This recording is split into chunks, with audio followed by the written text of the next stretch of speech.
For 8 years, the girl touched her throat. Every specialist said the same thing. Nothing we can do. Her grandmother spent millions, flew across the world, begged doctors to look again. They all shrugged. Then a teacher noticed something no one else did. And what she found, lodged in that child's throat, will leave you speechless. Eleanor Whitmore was a woman who could buy anything. Private jets, political influence, more money than most families see in 10 generations. But her granddaughter Grace couldn't speak. 8 years old, barely a whisper. Eleanor tried everything. Mayo Clinic, London, Tokyo. Specialists who charged $1,000 per consultation. They ran tests, scans, biopsies. All of them said the same thing. Psychological trauma, neurological damage, irreversible. Accept it. But Eleanor couldn't accept it because Grace was all she had left. Her daughter and son-in-law died in a plane crash when Grace was 2 years old. So Eleanor kept searching, kept spending, kept begging God for an answer. What she didn't know, the answer wasn't coming from a hospital boardroom. It was coming from a teacher she'd never think to trust. A woman with nothing but attention and a willing heart. Sarah Chen was a third-grade teacher, 29 years old, no fortune, no connections, just a woman trying to pay off student loans and keep her elderly father in assisted living. But she noticed something about Grace that every specialist had missed. Something in her throat. Something that moved. And one afternoon, while Eleanor was traveling for business, Sarah made a decision that would either save that child's life or destroy her own career forever. What happened next? I need you to see it for yourself. Before we continue, hit subscribe, like this video, and tell me in the comments where in the world you're watching from, which city and country. I believe this story found you today for a reason. The Whitmore estate sprawled across 60 acres of Greenwich in Connecticut land. From the main road, it looked like something out of a dream. Stone gates, manicured gardens, windows that caught the sunlight like diamonds. But inside those walls, silence ruled. Not peaceful silence, not the kind that feels like rest. This silence was suffocating, heavy, like something had been buried alive and no one wanted to dig it up. Eleanor Whitmore sat in her library most evenings, staring at the portrait above the fireplace. Her daughter Victoria, frozen at 32, smiling that brilliant smile she'd inherited from her father. Next to her, James, Victoria's husband, his arm around her waist.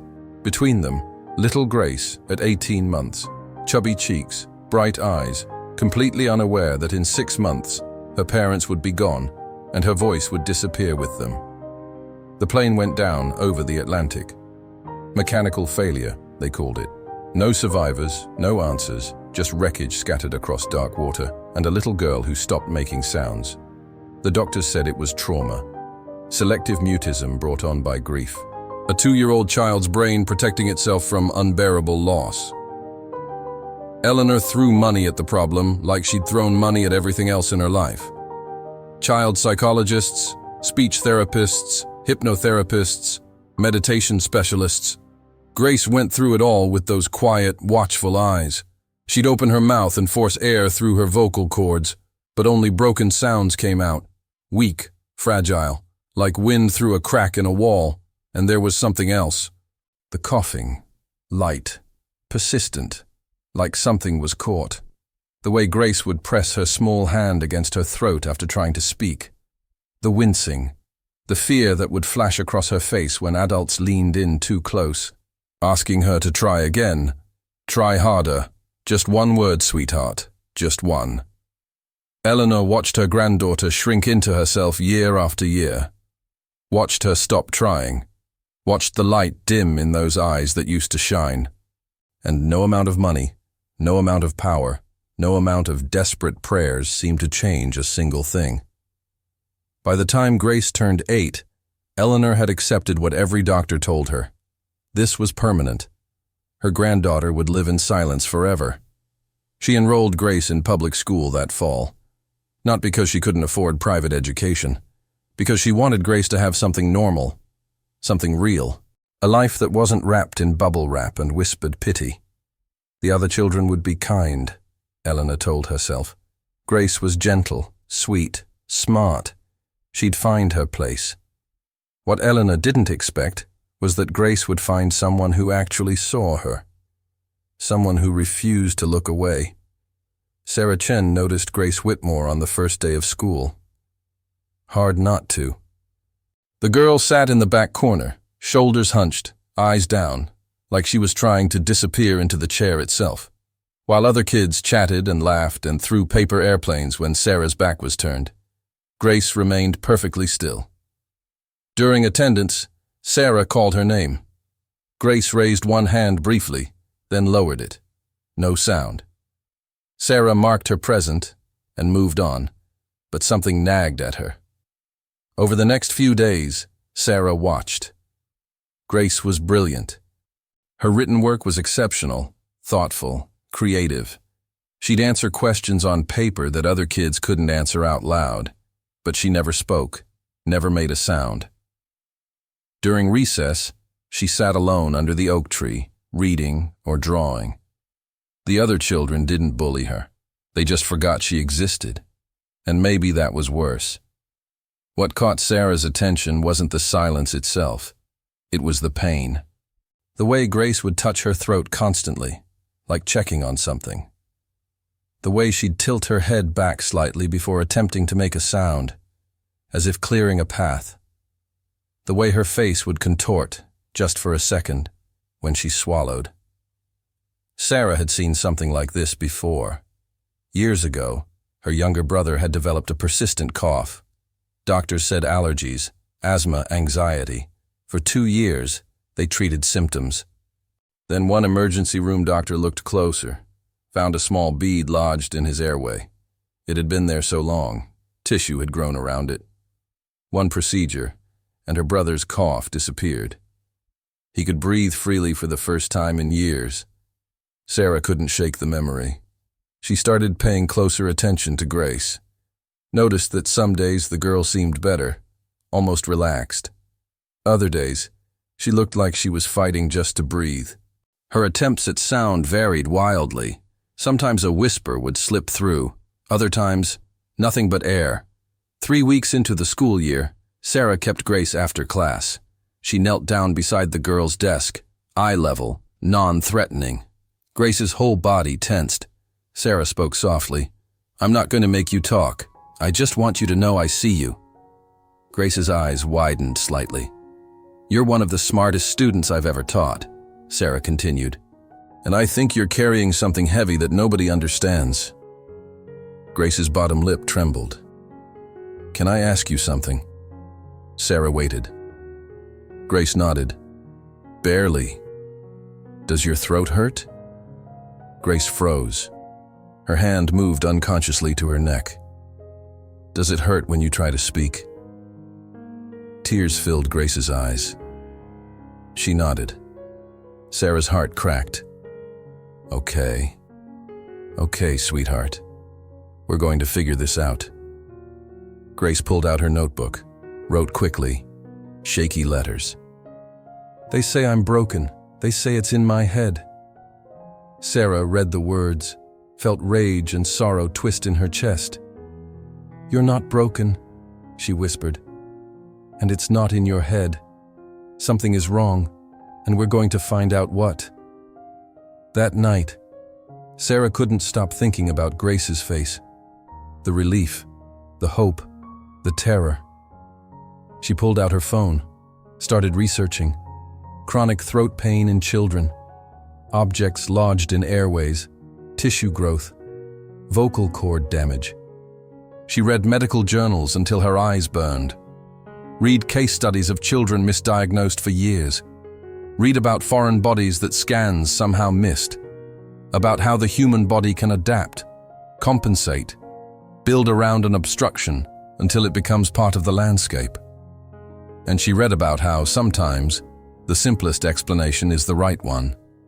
Sometimes what looks like a complex psychological condition is just something physical that everyone missed. Sarah closed her laptop, stared at the ceiling. She thought about Grace's grandmother, the legendary Eleanor Whitmore, billionaire philanthropist, untouchable, unreachable. A woman who'd probably met with presidents and wouldn't give a public school teacher the time of day. But Sarah had to try. She had to make Eleanor listen. Because if she was right, if there was something actually lodged in that child's throat, every day that passed was another day. Grace suffered needlessly. Another day, her voice stayed buried. Another day, she lived in silence when she should be laughing, singing, shouting, living. Sarah drafted an email, deleted it, wrote another, deleted that too. How do you tell a billionaire that every specialist she hired might be wrong? How do you say I think I know better without sounding arrogant or delusional?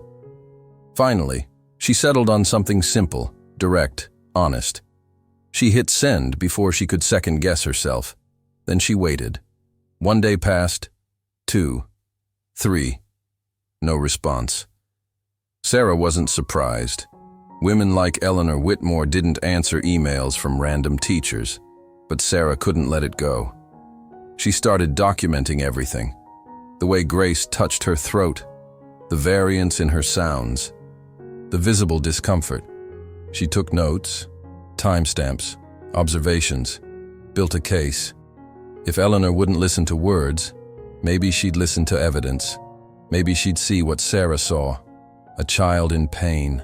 A mystery everyone stopped trying to solve. A voice waiting to be freed. Grace Whitmore's world was small by design. Every morning, Margaret Hayes, the estate's head housekeeper, would wake her at 6:30.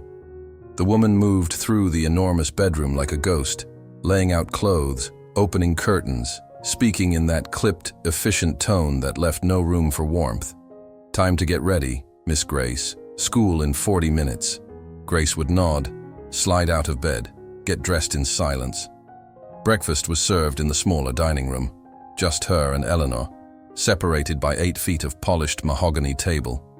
Her grandmother would read the financial news on her tablet, sipping black coffee, occasionally glancing up. "Did you sleep well, darling?" Grace would nod. "Any homework I should know about?" Grace would shake her head or hold up fingers indicating how many assignments she'd completed.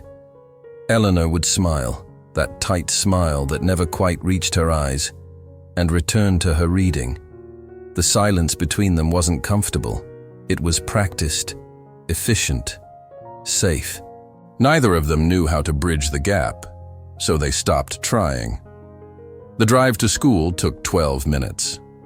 Margaret drove. Grace sat in the back, watching Connecticut blur past the window. Other kids walked in groups, laughing, shoving each other, living loud lives. Grace pressed her palm against the glass, feeling the vibration of the engine, wondering what their voices sounded like. Wondering if she'd ever remember what her own voice used to sound like before it disappeared. At school, she moved through the hallways like a shadow. Locker, classroom, bathroom, cafeteria, repeat. She'd perfected the art of being invisible, kept her head down, made no eye contact, took up as little space as possible. The other kids had stopped trying to include her months ago. At first, they'd invited her to sit with them at lunch, asked her questions, tried to make her feel welcome. But one-sided conversations get exhausting. Silence makes people uncomfortable. Eventually, they just left her alone. Grace ate lunch by herself every day, usually under the oak tree in the courtyard when weather permitted. At a corner table in the cafeteria when it didn't. She'd pull out a book, lose herself in worlds where she didn't have to speak, where characters lived full lives without her having to participate, where happy endings existed and problems got solved and people understood each other without words getting in the way. But even reading couldn't always distract her from the feeling in her throat. That constant awareness, like something was sitting there, pressing, waiting. Some days it was barely noticeable, just a tickle, an itch she couldn't scratch. Other days it felt like a fist clenched around her airway. Those were the days she'd sit in the bathroom stall during recess, crying silent tears, pressing both hands against her neck, begging whatever was wrong with her to please just go away. She'd tried to tell the doctors, tried to explain that it wasn't just her voice. Something hurt. Something felt wrong. But they'd smile, that patronizing smile adults use when they think a child is being dramatic. It's anxiety, sweetheart. Your body is responding to stress.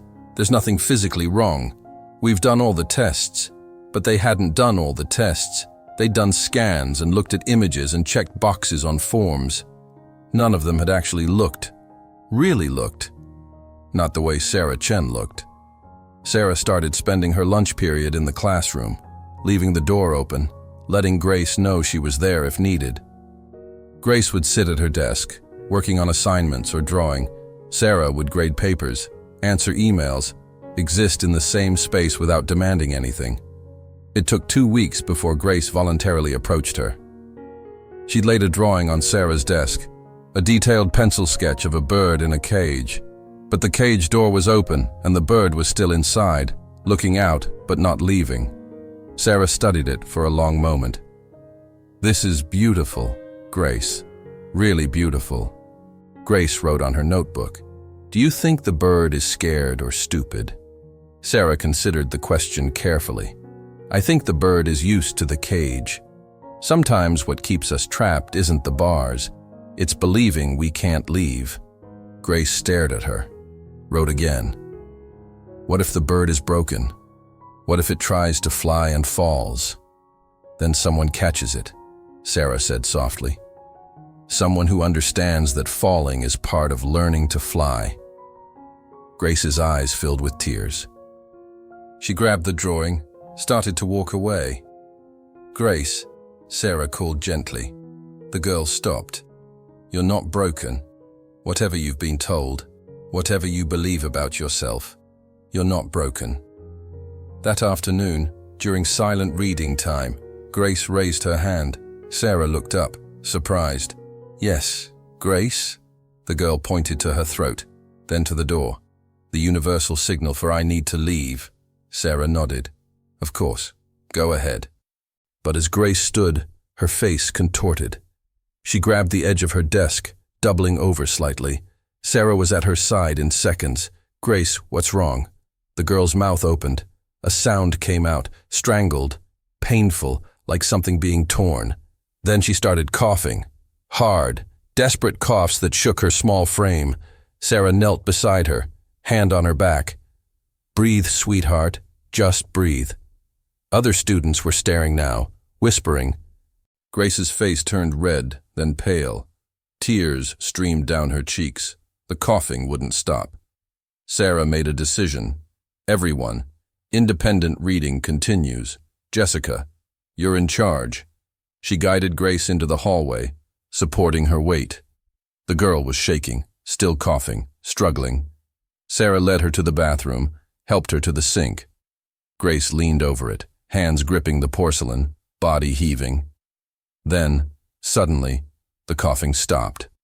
Grace stood there, panting, terrified. Sarah handed her paper towels, waited. When Grace finally looked up, Sarah saw something in her eyes she'd never seen before. Desperation, raw, unfiltered desperation. "Help me," Grace mouthed. No sound, just lips forming the words. "Please help me." Sarah's vision blurred with tears. "I'm trying, baby. I promise I'm trying." Grace shook her head violently, pointed to her throat, grabbed Sarah's hand and placed it against her neck. Sarah felt it then, a slight bulge, an irregularity, something that shouldn't be there. Her blood turned cold. She looked Grace in the eyes. "I feel it." Grace nodded, more tears falling. "I feel it," Sarah repeated. "And we're going to do something about it, I promise you." But Grace was shaking her head, pulling out her notebook with trembling hands.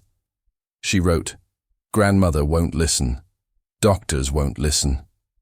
Nobody listens." Sarah took the pen, wrote back, "Then we'll make them listen." Grace looked at her like she'd just promised the impossible. Maybe she had. But Sarah Chen didn't make promises she didn't intend to keep. That evening, Sarah stayed late at school, drafting another email to Eleanor Whitmore. This time, she didn't hold back. She detailed everything, every observation, every moment of pain, every physical symptom that pointed to something beyond psychology. She attached photos of Grace's drawings, copied her written words about the pain, included timestamps of incidents. She ended with a single line: "Your granddaughter is not broken. Something is wrong, and I believe it can be fixed. But only if you're willing to look at what everyone else has missed." She hit send, then sat back in her chair, heart pounding. This could go one of two ways. Either Eleanor would see reason, or Sarah would lose any chance of helping Grace. Worse, Eleanor might pull Grace from the school entirely, and then Sarah would lose access to the one child she knew she could save. Her phone buzzed. An email. Sarah's stomach dropped.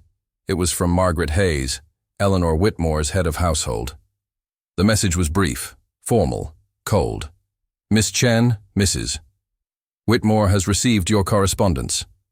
She asks that you refrain from further contact regarding her granddaughter's medical matters. These issues are being handled by qualified professionals. Your concern, while noted, is not required.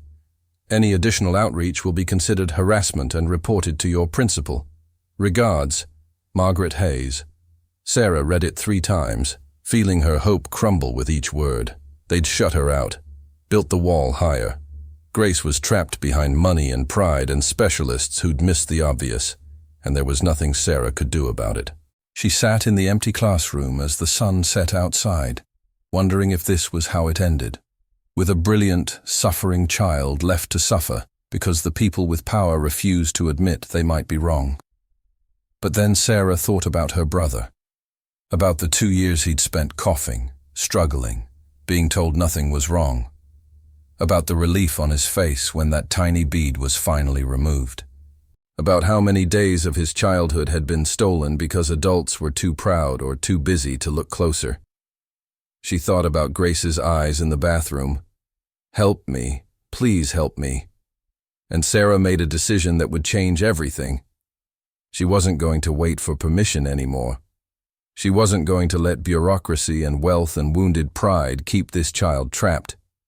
If Eleanor Whitmore wouldn't listen, then Sarah would find another way. She'd document everything, build an undeniable case, and if necessary, she'd go over Eleanor's head entirely. Call Child Protective Services, contact medical boards, make enough noise that someone, somewhere would be forced to actually examine Grace's throat. It was risky. It could cost Sarah her job, her teaching license, her entire career. But what was a career worth if she used it to stay silent while a child suffered? Her grandmother used to say, "God doesn't call the equipped. He equips the called." Sarah didn't feel equipped. She felt terrified, but she also felt called, and that would have to be enough. Eleanor Whitmore received Sarah Chen's second email at 11 p.m. on a Thursday night. She was in her study, reviewing quarterly reports from her hedge fund, when her assistant forwarded it with a note. Another one from the teacher. Persistent. Eleanor almost deleted it, without reading. She'd made her position clear through Margaret. The woman needed to understand boundaries, but something made her open it anyway. Maybe exhaustion, maybe guilt, maybe the same instinct that had made her a billionaire, the ability to sense when something important was hiding in plain sight.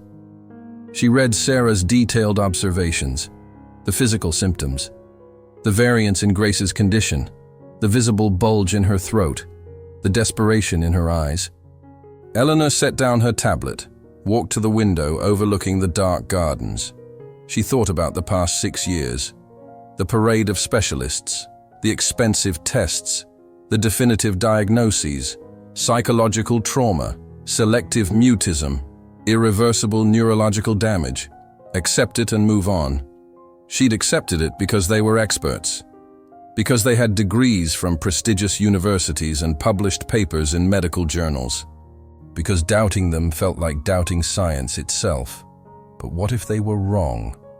The thought opened a door Eleanor had welded shut years ago, the door that led to hope, and hope was dangerous. Hope meant vulnerability. Hope meant the possibility of more loss, more pain, more failure. She'd already lost her daughter, already watched her granddaughter disappear into silence. How much more could one heart take? Eleanor pulled out her phone, called Dr. Richard Pemberton, the specialist who'd been treating Grace for 3 years. He answered on the 4th ring, voice thick with sleep. "Eleanor, what's wrong? I need you to look at Grace's throat again." There was a pause. "We've examined her throat extensively, multiple times. I know what you've examined.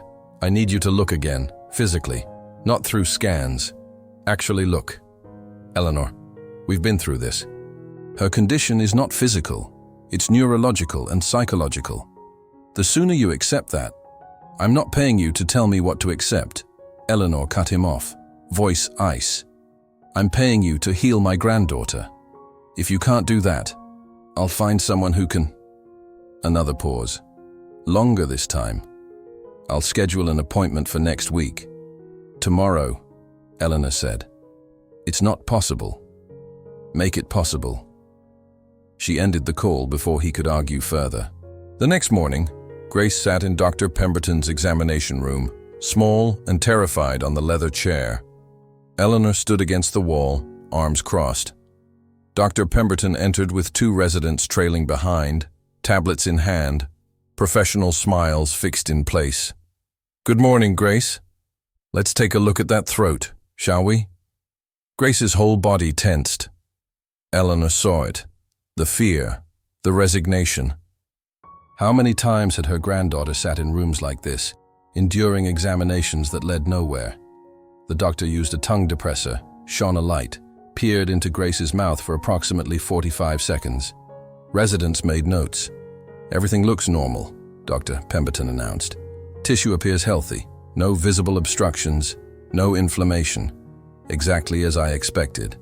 "Look deeper," Eleanor said quietly. "I have looked." "Mrs.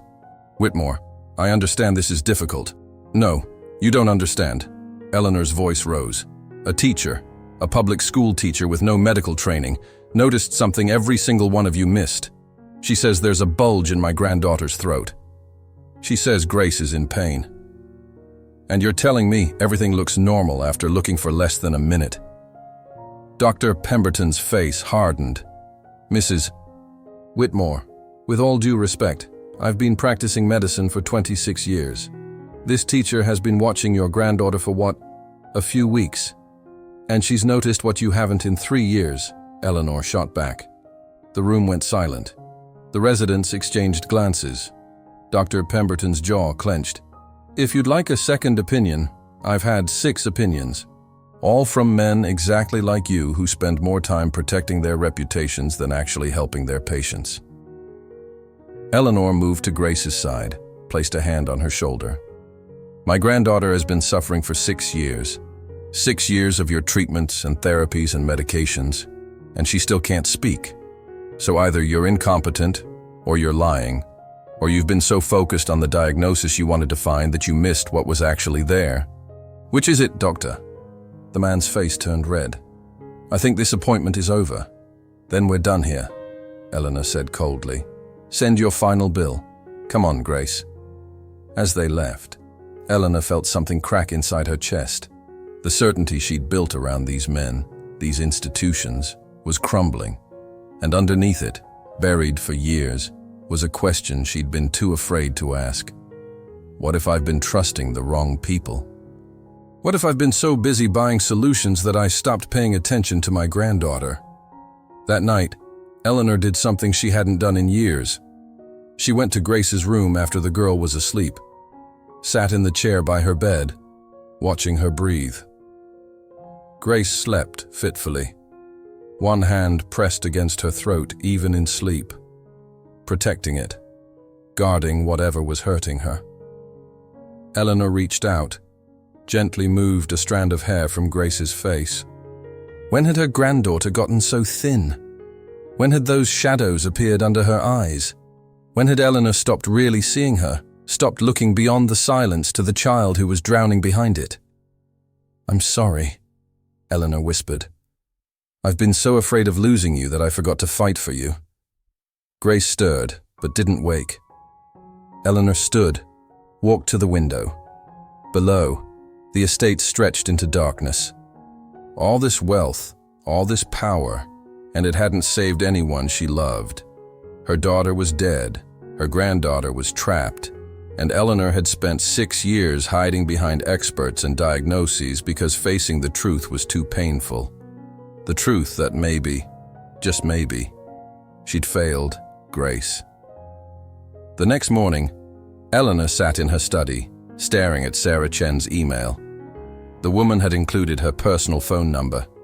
Against every instinct, against everything Margaret had advised, Eleanor picked up her phone and dialed. Sarah answered on the second ring. "Hello, this is Eleanor Whitmore." Silence on the other end. Then, "Mrs. Whitmore, I want to meet with you," Eleanor interrupted. "About Grace. Today, if possible." Yes, of course." Sarah's voice shook slightly. "When and where?" Eleanor gave her the address, told her to come at 2 p.m. Then she hung up before she could change her mind. Margaret appeared in the doorway moments later, face disapproving. "You're meeting with the teacher?" "Yes." "Mrs. Whitmore, with respect, this woman is overstepping. Engaging with her will only encourage." "Margaret," Eleanor said softly, "when is the last time someone paid attention to Grace? Not examined her, not tested her, not tried to fix her. When is the last time someone actually paid attention?" The housekeeper opened her mouth, closed it. "Exactly," Eleanor said. "So I'm going to listen to what this teacher has to say, because in 6 years, not one specialist has given me a reason to hope. And this woman, this stranger, seems to believe my granddaughter can be helped. That's worth a conversation." Margaret nodded stiffly and left. Eleanor returned to the window, watching the gardens. Hope was dangerous, but living without it was killing them both. Maybe it was time to risk the danger. Sarah Chen arrived at the Whitmore estate at exactly 2 p.m., driving her 10-year-old Honda past gates that probably cost more than her annual salary. A woman in a crisp uniform met her at the door, led her through hallways that belonged in museums, into a library that could have housed a small school. Eleanor Whitmore stood by the fireplace, somehow smaller than Sarah had imagined. Older, more human. "Miss Chen," Eleanor said. "Thank you for coming." Sarah nodded, unsure of protocol. Should she shake hands? Bow? Stand at attention? Eleanor gestured to a chair. "Please, sit." They sat across from each other, expensive leather and tension between them. Eleanor spoke first. "Tell me what you see when you look at my granddaughter." Sarah took a breath. "I see a brilliant child who's been told she's broken so many times she believes it. I see someone in physical pain that everyone has dismissed as psychological. I see a girl who's given up on being heard because the people who are supposed to help her have stopped listening." Eleanor's face remained impassive, but her hands tightened on the chair arms. "And what do you think is wrong with her?" "I think there's something lodged in her throat, something physical that's blocking her voice and causing her pain. Something that scans might miss if they're not looking for it specifically." Eleanor leaned forward. "Every specialist I've consulted has missed it," Sarah finished. "I know. I've read the research. Foreign objects can be overlooked, especially if they've been there long enough for tissue to grow around them. The body adapts. Symptoms get misattributed. It happens more often than anyone wants to admit. Why should I believe you over doctors who have spent decades studying medicine?" Sarah met her eyes. "Because I have nothing to gain from being right and everything to lose from being wrong. I'm risking my career even being here. But I can't stand by and watch Grace suffer when I think I know what's causing it." The room fell silent. Eleanor studied Sarah's face, looking for deception, for ulterior motives, for any reason to dismiss this woman and return to the safety of not knowing. She found nothing but conviction. "If you're wrong," Eleanor said slowly, "if I put Grace through another examination, another procedure, another disappointment based on your hunch and you're wrong, the damage could be irreparable. Not just to her body, to her spirit. I know, Sarah whispered. But Mrs. Whitmore, what if I'm right? What if your granddaughter has been suffering needlessly for 6 years because everyone was looking at the wrong thing? What if her voice is still there, just buried, waiting? Eleanor stood abruptly, walked to the window. Sarah watched her shoulders rise and fall with deep breaths. When Eleanor turned back, her eyes were wet. I've already lost my daughter. If I lose Grace too, if I make the wrong choice and Eleanor's voice broke. She stopped, composed herself. What you're asking me to do is trust you, a stranger, over every expert I've consulted. Sarah stood as well. I'm asking you to trust what you know about your granddaughter. Does she act like someone with a psychological condition? Or does she act like someone in pain who's been told the pain isn't real? Eleanor closed her eyes.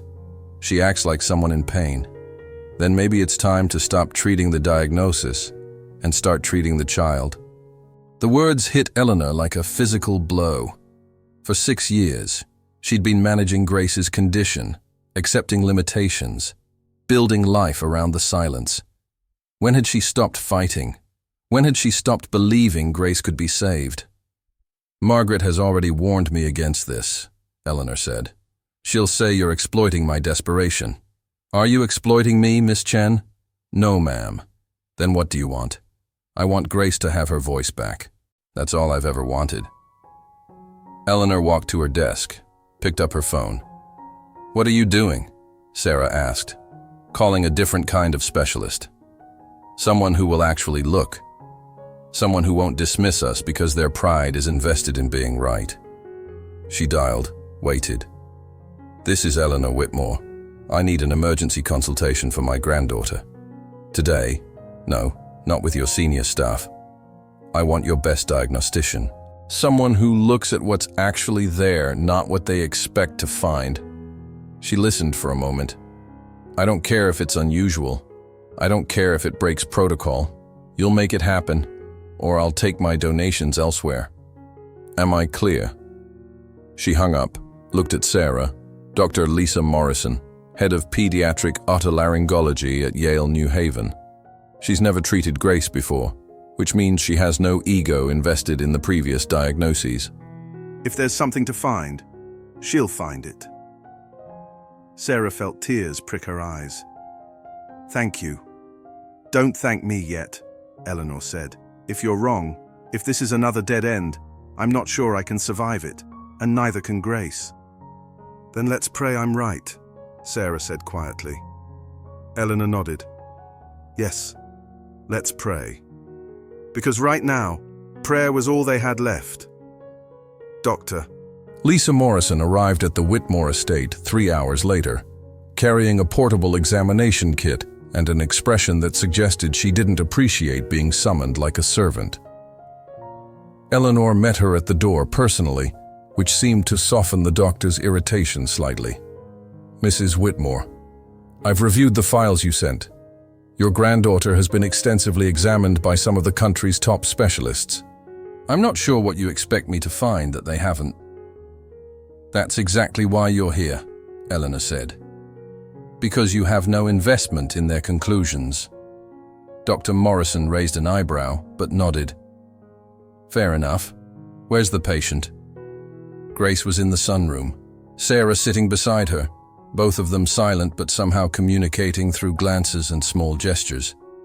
When Eleanor entered with the doctor, Grace's face went pale. She looked at Sarah with panic in her eyes. Sarah took her hand. This doctor is different, sweetheart. She's really going to look. I promise. Grace didn't look convinced, but she didn't run. Dr. Morrison knelt in front of her, eye level, which was more than most specialists had bothered to do. Hi, Grace. I'm Dr. Morrison. I know you've been through a lot of examinations, and I know most of them haven't helped. I'm sorry about that. Grace watched her warily. I'm going to examine your throat, but I want you to know something first. If anything hurts, if you feel uncomfortable, if you want me to stop, you squeeze Miss Chen's hand twice and I stop immediately. No questions asked. Okay? Grace glanced at Sarah, who nodded encouragingly. Grace squeezed Sarah's hand twice. Testing, Dr. Morrison immediately backed away, hands up. See? That's all it takes. You're in control here, not me. Something shifted in Grace's expression. A tiny crack in the wall of fear she'd built. She nodded, just once. Dr. Morrison spent the next 20 minutes doing what no other doctor had done. She didn't just look. She explored. She used different lights, different angles. She palpated Grace's neck externally, feeling for abnormalities. She asked Grace to swallow, to breathe, to try to make sounds, watching how the tissue moved or didn't move. And then, with Grace lying back and Sarah holding her hand, Dr. Morrison used a flexible laryngoscope, threading it carefully through Grace's nose and down her throat. Grace's grip on Sarah's hand tightened, but she didn't signal to stop. Eleanor stood against the wall, hands clasped so tightly her knuckles were white. The room was silent except for Grace's breathing and the soft hum of the equipment. Dr. Morrison's face changed. Her eyes narrowed. She adjusted the scope, leaned closer to the monitor. "What is it?" Eleanor demanded. "Shh," the doctor murmured, still focused. She maneuvered the scope carefully, capturing images from multiple angles. Then she slowly withdrew it, set down the equipment, and turned to Eleanor with an expression that was equal parts shock and fury. "There's a foreign body lodged in her throat." Eleanor's breath stopped. "What?" "A granuloma has formed around it, which is why it didn't show up clearly on previous scans. The tissue growth made it appear like normal anatomical variation." Dr. Morrison's voice was tight with barely controlled anger. "But it's there. It's been there for years based on the tissue formation, and it's pressing directly against her vocal cords." "How?" Eleanor whispered. "How did no one see this?" "Because no one looked," Dr. Morrison said flatly. "They saw a child who stopped speaking after trauma, and they stopped investigating. They made assumptions, treated symptoms, and never questioned their initial diagnosis." Sarah covered her mouth with her hand, tears streaming down her face. Grace stared at Dr. Morrison, not quite understanding but sensing something fundamental had shifted. "Can you remove it?" Eleanor asked, voice shaking. "Yes, but it requires surgery. The granuloma has to be carefully excised and—" "No," a voice said from the doorway. Everyone turned. Margaret Hayes stood there, face pale but determined. "Mrs. Whitmore, I must advise against this." "What are you talking about?" Eleanor's voice was dangerous. "This woman," Margaret gestured at Dr. Morrison, "has been here for less than an hour. Every other specialist Grace has seen has been wrong," Eleanor interrupted. "Every single one of them. Margaret, my granddaughter, has something lodged in her throat." "Something real, something physical, something that can be removed. We're not discussing this. With respect, ma'am, we are." Margaret stepped into the room. "You're making a decision based on desperation, not reason. What if the surgery goes wrong? What if there are complications? What if we do nothing and Grace suffers for the rest of her life?" Eleanor's voice cracked. "What if we had the answer 6 years ago and we were too proud or too scared or too trusting to find it?" Margaret's face softened slightly. "I'm trying to protect you." "From what?" "Hope." Eleanor walked toward her. "Margaret, you've been with this family for 20 years. You watched my daughter die. You watched Grace disappear into silence. And you've been so focused on protecting me from more pain that you've forgotten we're supposed to be fighting for her." The housekeeper's eyes filled with tears. "I don't want you to lose her." "Neither do I," Eleanor said gently. "But she's already lost. She's been lost for 6 years. This might be our only chance to bring her back." Dr. Morrison cleared her throat. "I hate to interrupt, but Grace should be part of this conversation." Everyone turned to look at the girl. She sat very still, Sarah's hand still in hers, watching the adults argue about her future like she'd watched so many arguments before. Dr. Morrison knelt in front of her again. "Grace, there's something in your throat that shouldn't be there. It's been hurting you for a long time. I can remove it, but it requires surgery. That means going to a hospital, being put to sleep, and letting me work while you're unconscious. It's scary, I know.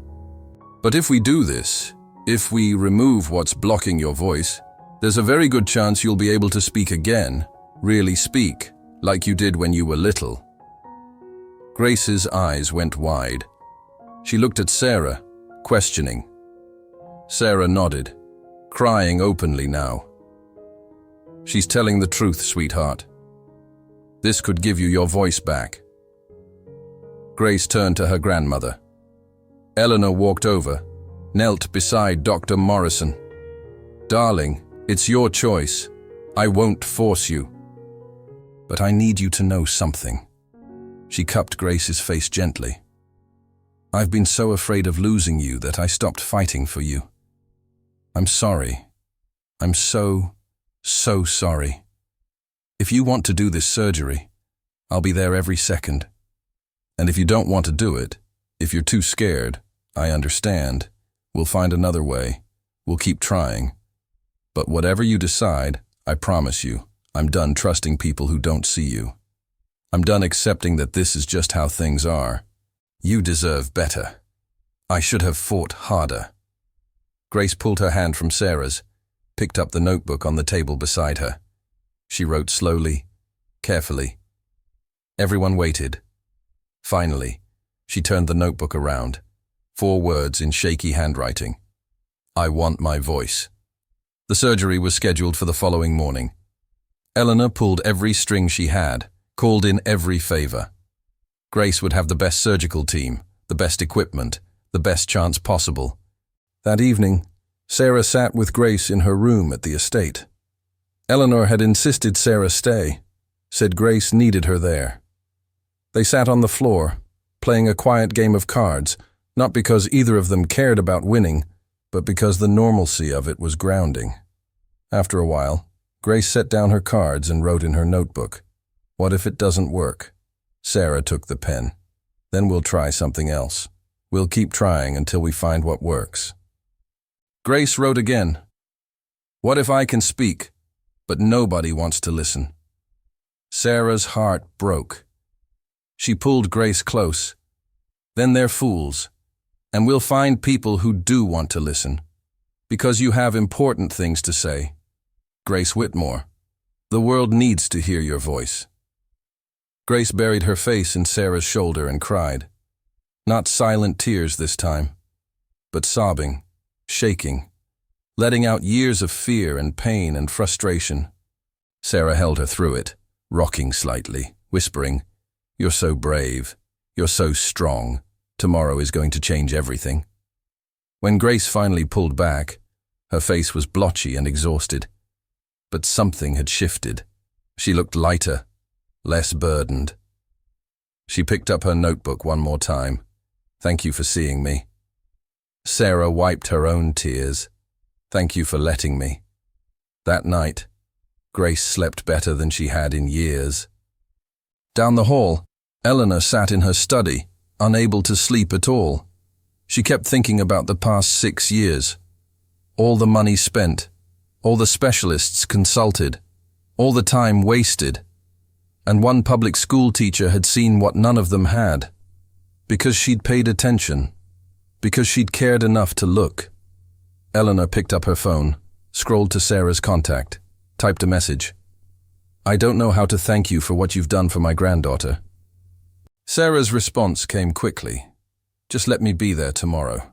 That's all the thanks I need." Eleanor smiled through her tears. "You're already part of this family, whether you realize it or not." The next morning arrived cold and grey. Grace was calm, eerily calm, as they prepared to leave for the hospital. She wore comfortable clothes, carried a small stuffed rabbit she'd had since she was a baby. Sarah met them in the driveway, climbed into the car without needing an invitation. During the drive, Grace reached across the seat and took both women's hands, One grandmother, one teacher, both of them fighting for her in different ways. The hospital prep was quick, efficient. Grace changed into a gown, climbed onto the gurney. Dr. Morrison appeared, scrubbed and ready. "How are you feeling, Grace?" Grace gave a thumbs up, but her hand was shaking. "Doctor." Morrison squeezed her foot gently. "I'm going to take good care of you. I promise." As they wheeled Grace toward the operating room, Eleanor and Sarah followed as far as they were allowed. At the doors, Grace looked back at them. Eleanor blew her a kiss. Sarah pressed her hand to her heart. Then the doors closed, and Grace disappeared from view. Eleanor turned to Sarah. "Now we wait. Now we pray," Sarah corrected. They found the surgical waiting room, sat in plastic chairs that were desperately uncomfortable. Time moved strangely, too fast and too slow simultaneously. Other families came and went. Nurses called names. Doctors emerged with updates.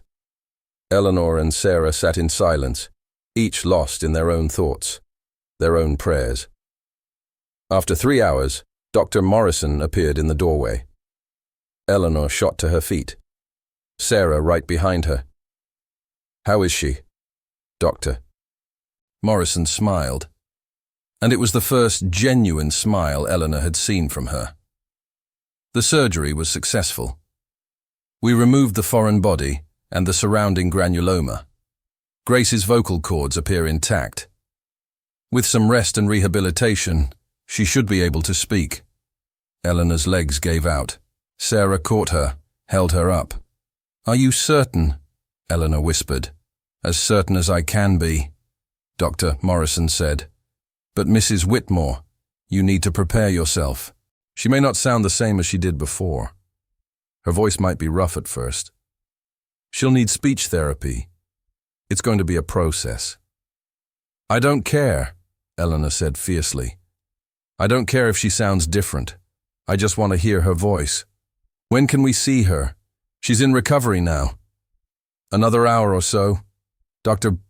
Morrison hesitated. "There's something else you should know." "What?" "During the surgery, I examined the foreign body we removed. It was organic material. Likely a piece of food she aspirated years ago, around the time her parents died. The psychological trauma may have affected her swallow reflex, caused her to aspirate without anyone realizing. So the specialists weren't entirely wrong," Sarah said quietly. "There was psychological trauma. It just created a physical problem that everyone then ignored." Dr. Morrison nodded. "Precisely. The mind and body aren't separate systems. They affect each other in complex ways. But regardless of how it started, the physical blockage needed to be addressed. And it wasn't, for 6 years. Eleanor's voice was hollow. Because we stopped looking." Dr. Morrison's face was kind but firm. "Yes, because you stopped looking. Learn from this, Mrs. Whitmore. Money and credentials don't replace attention and care. Sometimes the people who help us most are the ones we least expect." She glanced at Sarah, nodded respectfully, and left. Eleanor turned to Sarah. "She's right, about all of it." Sarah shook her head. "What matters now is Grace, that she's okay, that she's going to have her voice back." They waited another hour that felt like a year. Finally, a nurse came to take them to Grace's room. She's awake, but very groggy. Don't expect much conversation yet. She needs rest. Eleanor and Sarah followed her down sterile hallways, past rooms filled with beeping machines and whispered conversations. And then they were there, standing in the doorway of Grace's room. The girl lay in the hospital bed, small and pale against white sheets. Her eyes were closed. An IV dripped steadily into her arm. Eleanor approached slowly, afraid that moving too quickly might shatter the moment. She took Grace's hand gently. "Darling, I'm here." Grace's eyes fluttered open, unfocused at first, then clearing. She saw her grandmother, saw Sarah standing behind her. Her mouth moved. Eleanor held her breath. "Grace, Dr. Morrison said you shouldn't try to talk yet." But Grace wasn't listening. Her lips formed a word, pushed it out on a breath that was rough and broken but undeniably real. "Grandma." One word, barely more than a whisper. But it was sound, it was voice, it was everything. Eleanor collapsed forward, pressing her face against Grace's hand, sobbing. She couldn't speak, couldn't breathe, could only cry years of grief and relief and gratitude into the sterile hospital sheets. Behind her, Sarah wept silently, hand over her mouth. Grace's eyes filled with tears. She looked at Sarah, mouth moving again. "Thank you, Miss Chen." Sarah shook her head, unable to form words. Grace's eyes were already closing again, exhaustion pulling her back under, but she was smiling.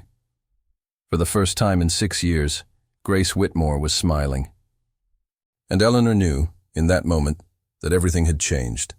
The silence was broken. The prison was opened. Her granddaughter was free. The first week after surgery was chaos wrapped in hope. Grace stayed in the hospital for 3 days under observation. Dr. Morrison visited twice daily, checking her vocal cords, monitoring healing, answering Eleanor's endless questions with patience that seemed infinite. Speech therapists came and went, teaching Grace how to use muscles she'd forgotten existed, how to shape sounds she'd never properly learned to make. Sarah visited every afternoon after school, sitting beside Grace's bed, reading aloud from books Grace had loved in silence. And now, for the first time, Grace could respond. Not with writing, not with gestures, but with her voice. It was rough at first, scratchy and weak, like an instrument that hadn't been played in years, but it was hers. On the 3rd day, Grace said her first full sentence. "I missed hearing birds." Eleanor had been adjusting the blinds when Grace spoke. She froze, turned slowly. "What did you say, darling?" Grace cleared her throat carefully, the way the therapists had taught her. "When I couldn't hear my own voice, I forgot that birds make sounds. I used to watch them and wonder what they were saying. Now I remember." Eleanor sat on the edge of the bed, taking her granddaughter's hand. "What else do you remember?" "Everything," Grace whispered. "I remember Mom singing to me. I remember Dad's laugh. I remember what my own voice sounded like before." Eleanor's tears fell silently. Grace squeezed her hand. "I thought I'd forgotten them forever, but my voice remembers." On the day Grace came home, the entire estate felt different, lighter somehow. Margaret had prepared Grace's favorite foods, though the girl could only eat soft things while her throat healed. The staff, usually so formal and distant, found reasons to pass by Grace's room, to hear her speak, to witness the miracle they'd all stopped believing in. Grace sat in the sunroom that evening, the same room where she'd spent years in silence, and she talked.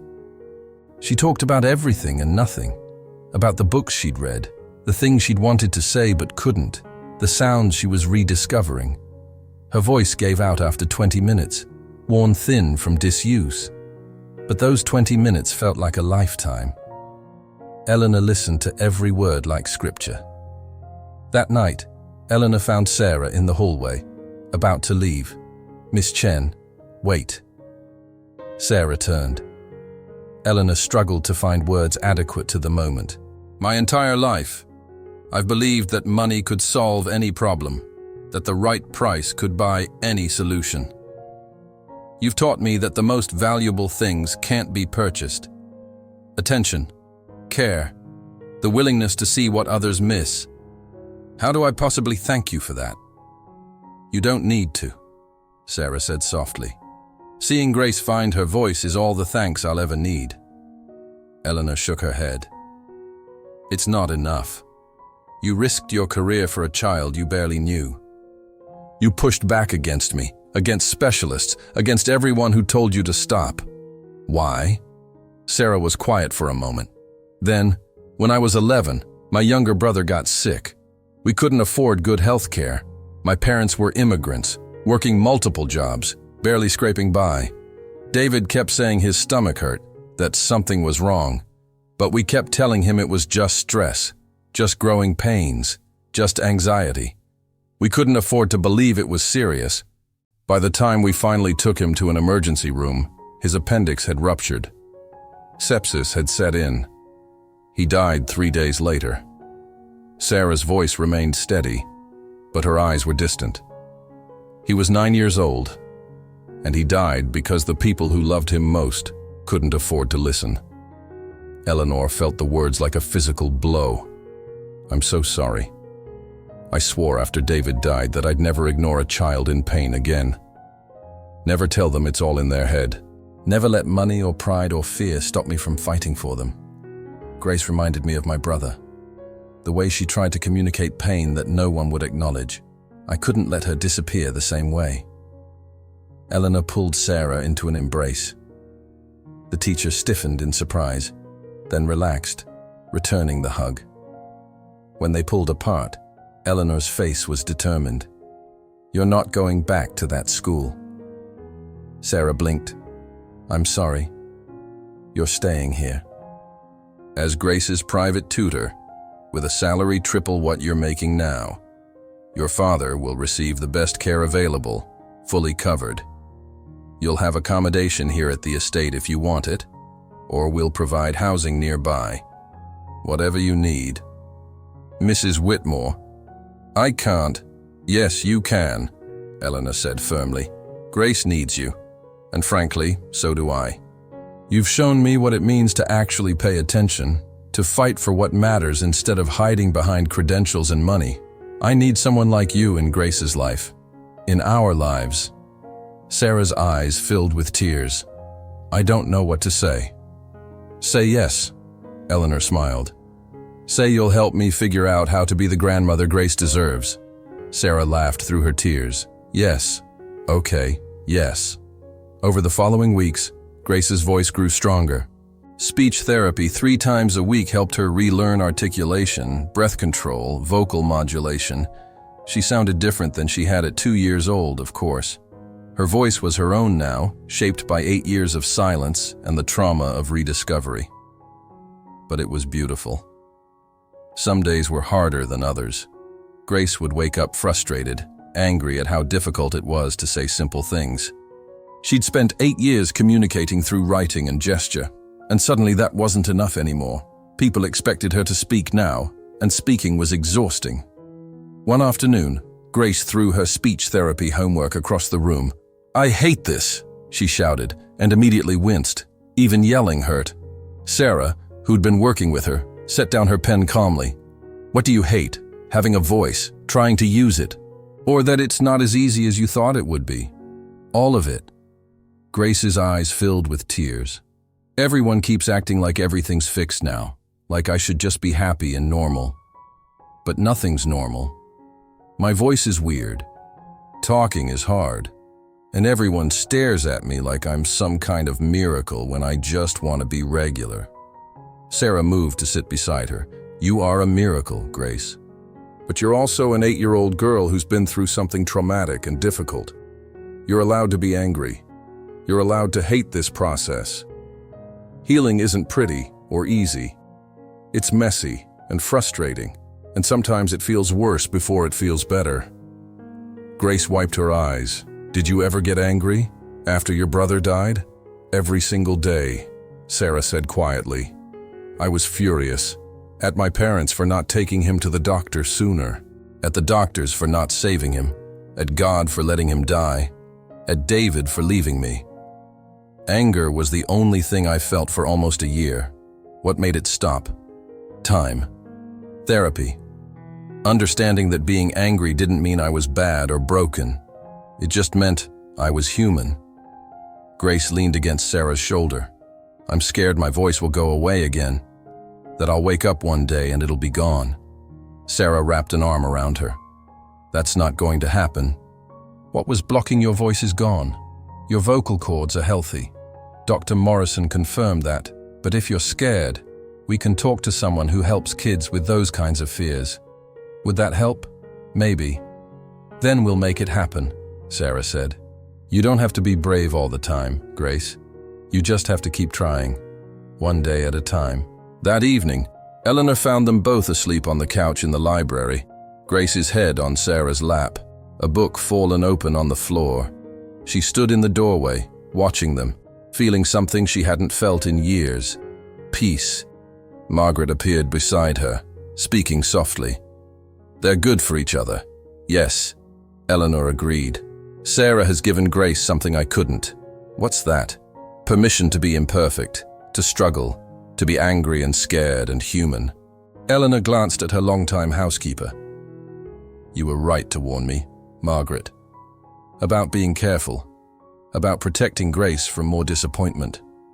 But sometimes the greatest protection is believing someone is strong enough to survive disappointment.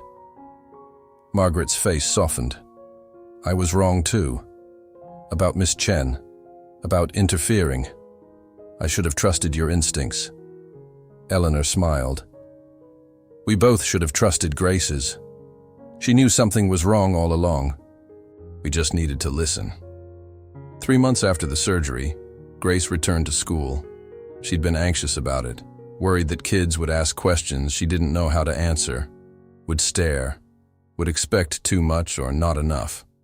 Sarah, who'd accepted the position as Grace's tutor, but still visited her old classroom weekly, had prepared her as best she could. But Grace had to walk through those doors herself. On her first day back, Grace stood outside the school building, Eleanor beside her. Ready, darling? Grace touched her throat, an old habit that would probably never fully disappear. What if I can't do it? What if being here is too hard? Then we leave, Eleanor said simply. And we try again tomorrow. But Grace, you've already done the hardest thing. You've found your voice. Now you just have to decide what to say with it. Grace took a deep breath, nodded. Okay, I'm ready. Eleanor watched her granddaughter walk into the building, head held high, and felt pride so fierce it hurt. Inside, Grace's classmates greeted her with a mixture of curiosity and excitement. Some asked questions, some were shy. But one girl, Jessica, who'd barely spoken to Grace before, came up to her at recess. You're the girl who couldn't talk, right? Grace tensed, waiting for mockery. Yeah, that's so cool that you can now. Jessica's smile was genuine. Do you like reading? Grace blinked, surprised. Yeah, I love reading. Me too. Want to sit together at lunch and talk about books? And just like that, Grace had a friend. Not because of her tragedy or her miracle, but because of who she was. That afternoon, Grace came home exhausted but smiling. She found Sarah in the sunroom, grading papers. Miss Chen, guess what? Sarah looked up. What? I have a friend. Her name is Jessica, and she likes the same books I do, and she didn't care that I used to be quiet. She just wanted to talk about characters and endings, and she thinks we should start a book club. Sarah's face lit up. Grace, that's wonderful. Grace sat down, then grew serious. Can I ask you something? Of course. Why did you fight for me? You didn't know me. You could have gotten in trouble. You did get in trouble. Why did it matter so much? Sarah set down her pen, considering. Because everyone deserves to be seen, Grace. Everyone deserves to have someone fight for them when they can't fight for themselves. And because I know what it's like to lose someone because nobody paid attention.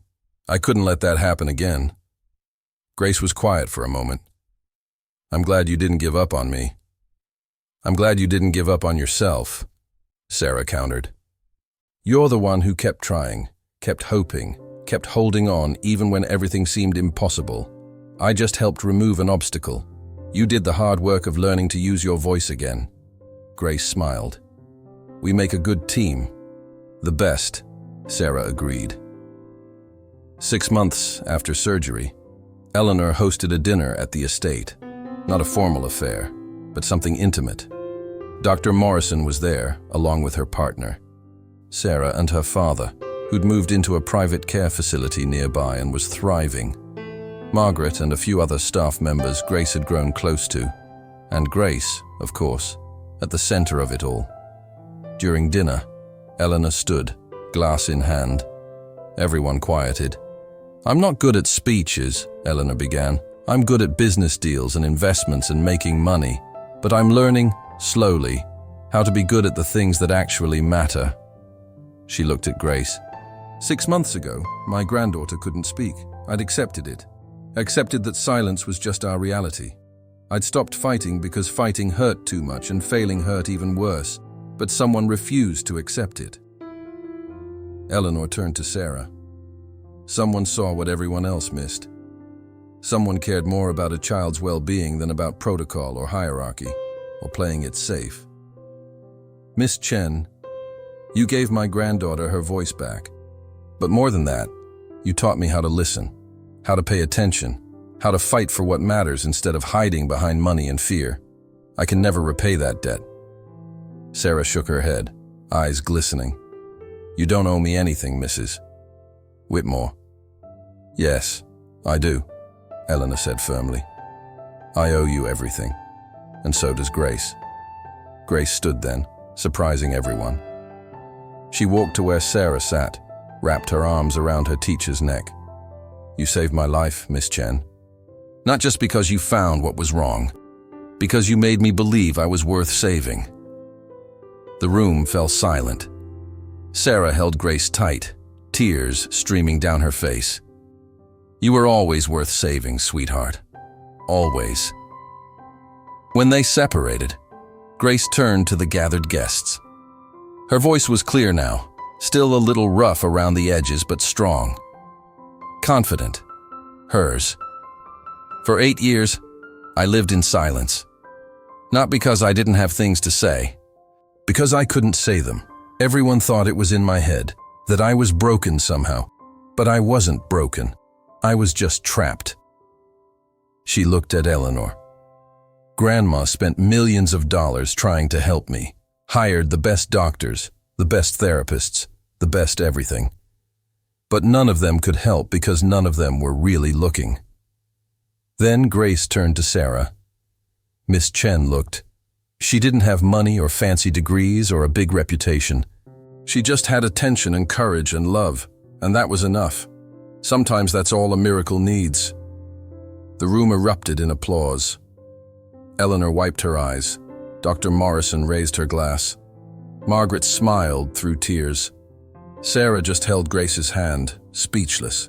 Later that night, after guests had left and Grace had gone to bed, Eleanor found Sarah on the terrace, looking out at the gardens. The older woman joined her, both standing in comfortable silence. Eleanor finally spoke.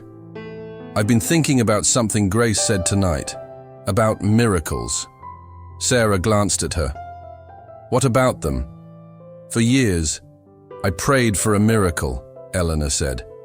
"I begged God to fix my granddaughter, to send someone who could heal her.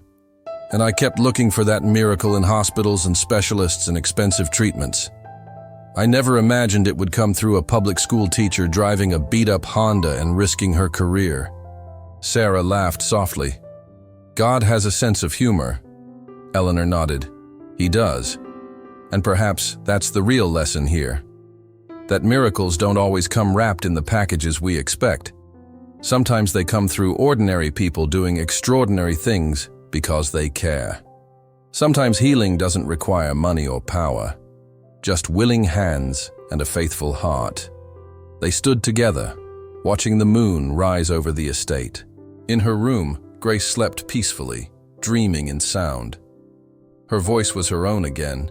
Her future was wide open, and she was surrounded by people who would never stop fighting for her, never stop listening, never stop seeing her for exactly who she was. 8 years of silence, broken, not with surgery alone, but with attention, courage, and love. Sometimes that's all any of us need. To be seen, to be heard, to be fought for. Grace Whitmore had her voice back, but more than that, she had something she'd lost long ago. Hope. And in Eleanor Whitmore's library, on the mantel beside the portrait of her lost daughter, sat a new photograph. Grace, Sarah and Eleanor, arms around each other, all three of them smiling. A grandmother who'd learned to listen, a teacher who'd learned to fight, and a child who'd learned that her voice mattered, that she mattered. The silence was finally, beautifully, broken, and in its place was something Grace had never dared dream of during all those years trapped behind tissue and fear and misdiagnosis. The sound of her own laughter, clear and bright and free, echoing through a home that had learned, at last, how to truly hear. Thank you for listening.